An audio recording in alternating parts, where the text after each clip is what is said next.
இயேசு கிறிஸ்துவின் இனிதான நாமத்தில் அன்பின் வாழ்த்துக்கள். இந்த நாளில் ஆண்டவர் உங்களுக்கு கொடுக்கிற அருமனை வார்த்தை என்ன என்று சொன்னால், சங்கீதம் 23:4, நான் மரண இருளில் பள்ளத்தாக்கில் நடந்தாலும் பொல்லாப்புக்கு பயப்படேன்.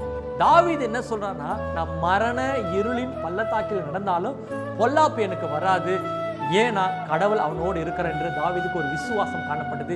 இன்னைக்கு அநேகருடைய வாழ்க்கையில் ஏதாவது ஒரு இழப்போ அல்லது ஒரு விதமான போராட்டங்களோ பிரச்சனைகளோ அல்லது சமாதானற்ற காரியங்கள் வந்துருச்சுன்னா, கடவுள் என் கூட இல்லைன்னு சொல்லி ஆண்டவர் விட்டு இவங்க பின்வாங்கி போயிடுறாங்க. ஆனால் ஆண்டவர் என்ன சொல்றாருன்னா, நான் உன் கூட தான் இருக்கிறேன், நீ தான் விலகி போயிடுற இந்த மரண இருளிலை பார்த்து.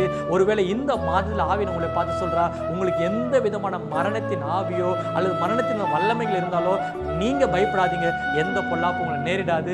எவ்வளோ பெரிய விதமான ஆபத்துகள் வந்தாலும் அதில் இருந்து உங்களை தப்புவித்து உங்களை கனப்படுத்துகிற தேவன் உங்களோடு இருக்கிறார். இந்த வார்த்தை கர்த்தர் உங்களை ஆசீர்வதித்து வழிநடத்துகிறார்.